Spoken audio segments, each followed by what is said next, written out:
नमस्कार। SPT news में आपका स्वागत है। पेश है 16 अप्रैल गुरुवार दोपहर 1:15 राजस्थान की बड़ी खबरें। राजस्थान में कोटा चित्तौड़गढ़ 4 लेन पर हैंगिंग ब्रिज के निकट देर रात एक भीषण सड़क हादसा हो गया, जिनमें 3 यात्रियों की दर्दनाक मौत हो गई, जबकि करीब 25 यात्री घायल हो गए। हादसा बुधवार और गुरुवार की दरमियानी रात करीब 1:30 बजे हुआ, जब अहमदाबाद से आ रही एक बस अनियंत्रित होकर डिवाइडर पर चढ़ गई और सामने से आ रहे ट्रोले से जा टकराई। अग्निशमन विभाग के राकेश व्यास ने बताया, सभी घायलों को तत्काल अस्पताल पहुंचाया गया। गंभीर रूप से घायल करीब 20 यात्रियों को कोटा के मेडिकल कॉलेज अस्पताल में भर्ती करवाया गया है, जहां उनका इलाज जारी है। अन्य घायलों को प्राथमिक उपचार दिया गया। संसद के विशेष सत्र में नारी शक्ति वंदन अधिनियम पर चर्चा होने से पहले आज गुरुवार को पीएम मोदी ने सोशल मीडिया पर पोस्ट करके महिलाओं का अभिवादन किया। उन्होंने कहा, हमारा देश महिला सशक्तिकरण की दिशा में एक ऐतिहासिक कदम उठाने के लिए पूरी तरह तैयार है। हमारी माताओं और बहनों का सम्मान ही देश का सम्मान है और इसी भावना के साथ हम इस दिशा में पक्के इरादे से आगे बढ़ रहे हैं। इसके अलावा उन्होंने महिलाओं के लिए लिखा, आप जो अपनी तेज किरणों से दुनिया को रोशन करते हैं, चमकते हुए कनुओं ने भजनों के साथ आपका जश्न मनाया है, हे उदार सभी के पालनहार। देश के वर्ष 2027 की जनगणना तैयारियां तेज हो गई है। अब तक पूरे देश में 12 लाख से ज्यादा घरों ने खुद ही ऑनलाइन जनगणना कर ली। इसमें से आधे से ज्यादा घरों ने पिछले 4-5 दिनों में यह काम पूरा किया है। गृह मंत्रालय के प्रवक्ता ने बताया कि 8 राज्यों और केंद्र शासित प्रदेशों में 15 दिनों का सब जनगणना विंडो बुधवार को समाप्त हो गया। इनमें अंडमान निकोबार द्वीप समूह, गोवा, कर्नाटक, ओडिशा, दिल्ली एनसीआर के एनडीएमसी और कंटोनमेंट क्षेत्र मिजोरम, सिक्किम और लक्षद्वीप शामिल है। राजस्थान में शादियों की एक बार फिर से शुरुआत हो चुकी है और शादियों का सबसे बड़ा अबूझ सावा अक्षय तृतीया नजदीक है।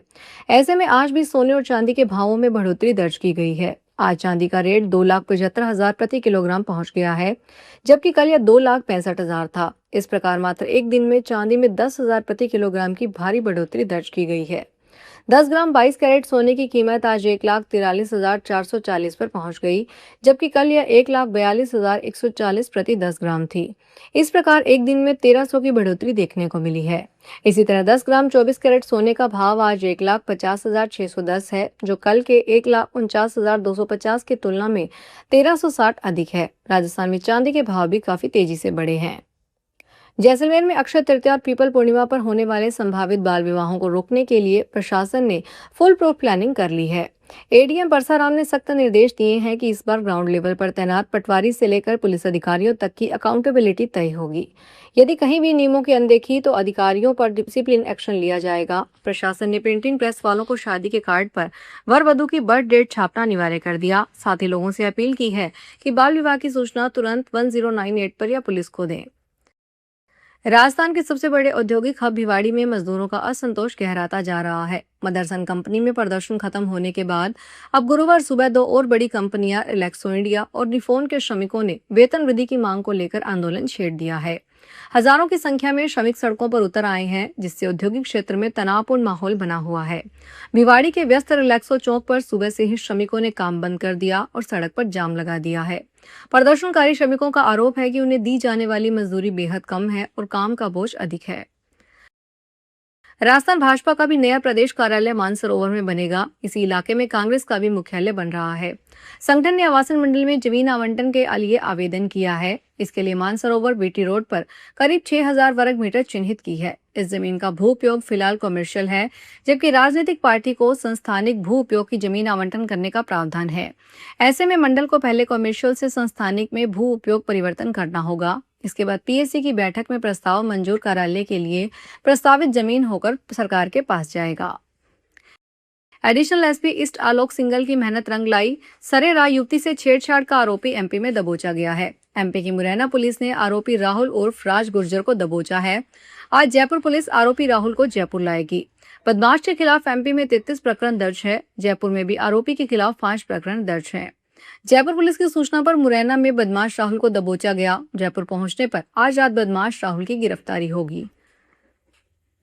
भीषण गर्मी के मामले में बाड़मेर 42.8 डिग्री के साथ राज्य का सबसे गर्म शहर बना हुआ है। जैसलमेर में सीजन का सबसे गर्म दिन दर्ज किया गया। यहाँ पारा पहली बार 41.7 डिग्री सेल्सियस तक जा पहुंचा। मौसम विभाग के अनुसार आगामी 4 दिनों तक आसमान पूरी तरह साफ रहेगा, जिससे तपिश और बढ़ेगी। कृषि मौसम वैज्ञानिक अतुल गालव ने बताया कि 17 और 18 अप्रैल को जोधपुर और बीकानेर संभाग के कुछ भागों में तीव्र हीटवेव चलने की प्रबल संभावना है। इस दौरान तापमान 42 से 44 डिग्री सेल्सियस के बीच रह सकता है। सीकर के उद्योगनगर थाना इलाके में जयपुर झुंझुनू बाईपास पर तेज रफ्तार कार अनियंत्रित होकर शॉप के चबूतरे से भिड़ गई। ओवरटेक करने के दौरान सामने बाइक आने की वजह से यह हादसा हुआ। कार सवार युवती सहित 2 लोग घायल हो गए। उद्योगनगर थाना एसएचओ राजेश कुमार बुडानिया ने बताया कि घटना जयपुर झुंझुनू बाईपास की है। कार चालक संदीप अपनी बहन के साथ गोकुलपुरा से बगिया होटल की तरफ जा रहा था। इसी दौरान वह किसी गाड़ी को ओवरटेक करने वाला था, लेकिन कोई बाइक आगे आ गई। जयपुर में नगर निगम अब तक की सबसे बड़ा सफाई अभियान शुरू करेगा। नगर निगम आयुक्त ओम कसेरा की अगुवाई में 18 अप्रैल को सफाई सेवा मैराथन 2026 का आयोजन किया जाएगा। इसमें सुबह 7 बजे से रात 9 बजे तक शहर के 13 जोन और 150 वार्डों में एक साथ सफाई अभियान चलाएगा। खास बात यह है कि इस दौरान निगम अधिकारी और कर्मचारी पूरी तरह फील्ड में रहकर काम करेंगे। नगर निगम आयुक्त ओम कसेरा ने बताया कि अभियान के लिए सीएसआई की रैंकिंग तय की जाएगी। सर्वश्रेष्ठ प्रदर्शन करने वाले अधिकारियों और उनकी टीम को सम्मानित किया जाएगा। अयोध्या राम मंदिर इन दिनों बहुत ही चर्चा में है। अयोध्या में भव्य राम मंदिर के साथ साथ अब वहां के संपूर्ण परिसर को आध्यात्मिक रूप से जीवंत बनाने की तैयारी तेज हो गई है। श्री राम जन्मभूमि तीर्थ क्षेत्र ट्रस्ट ने मंदिर परिसर में स्थित सहायक मंदिरों के लिए पुजारियों की भर्ती प्रक्रिया आधिकारिक रूप से शुरू कर दी है। श्री राम जन्मभूमि तीर्थ क्षेत्र ट्रस्ट ने फैसला लिया है कि मंदिर को व्यवस्थित करने के लिए हर मंदिर में 2 पुजारी रखे जाएंगे। इस सहायक मंदिर में पुजारियों की भर्ती बहुत तेजी से शुरू हो गई है, ताकि सुबह से शाम तक नियमित आरती, भोग और दर्शन की व्यवस्था बिना किसी बाधा के चल सकेगी। भरतपुर के पुलिस परेड ग्राउंड में आज राजस्थान पुलिस की 70वां पुलिस स्थापना दिवस मनाया गया। कार्यक्रम में मुख्य अतिथि आईजी कैलाश चंद्र बिश्नोई रहे। कार्यक्रम में उत्कृष्ट कार्य करने वाले पुलिसकर्मियों को सर्वोत्तम सेवा चिन्ह देकर सम्मानित किया गया। कार्यक्रम में मुख्यमंत्री सराहनीय सेवा के लिए 2 पुलिसकर्मियों को सम्मानित किया गया। पुलिस सेवा पदक से 2 पुलिसकर्मियों को सम्मानित किया गया। डीजीपी डिस्क की तरफ से 10 पुलिसकर्मियों को सम्मानित किया गया। अति उत्तम सेवा के लिए 81 पुलिसकर्मियों को सम्मानित किया गया। उत्तराखंड में पौड़ी गढ़वाल जनपद अंतर्गत 4 धाम यात्रा को सुरक्षित, सुगम और सुव्यवस्थित बनाने के उद्देश्य से पुलिस की ओर से व्यापक स्तर पर तैयारियां की जा रही है। प्राप्त जानकारी के अनुसार यात्रा मार्गों के विभिन्न संवेदनशील और प्रमुख स्थानों पर यातायात नियमों से संबंधित साइन बोर्ड तथा दिशा सूचक चिन्ह स्थापित किए जा रहे हैं, ताकि प्रत्येक यात्री को यात्रा के दौरान स्पष्ट मार्गदर्शन मिल सके। इन सूचना पट्टों के माध्यम से श्रद्धालुओं को सुरक्षित वाहन संचालन, निर्धारित गति सीमा का पालन, ओवरटेकिंग से बचाव तथा पर्वतीय मार्गों पर विशेष सतर्कता बरतने के लिए जागरूक किया जा रहा है। श्रीगंगानगर में सदर थाना पुलिस और बदमाश के बीच आज गुरुवार तड़के करीब 4 बजे मुठभेड़ हो गई, जिसमें एक बदमाश गोली लगने से घायल हो गया। घायल को तुरंत जिला अस्पताल में भर्ती करवाया गया। यह बदमाश हिंदुमल कोट थाना क्षेत्र का निवासी है और कई फायरिंग में शामिल रहा है। श्रीगंगानगर पुलिस अधीक्षक हरिशंकर ने बताया कि पुलिस को संदिग्ध गतिविधियों की सूचना मिलने पर बाईपास क्षेत्र में नाकाबंदी की गई थी। संजीव बिश्नोई नामक एक बदमाश ने पुलिस टीम पर फायरिंग कर दी। जवाबी कार्रवाई में पुलिस की गोली बदमाश को जा लगी, जिससे वह घायल हो गया। इसकी उम्र करीब 25 साल है। पुलिस ने मौके पर ही उसे काबू में लेकर अस्पताल पहुंचाया। फिलहाल उस बुलेटिन में इतना ही। फिर हाजिर होंगे बड़ी खबरों के साथ।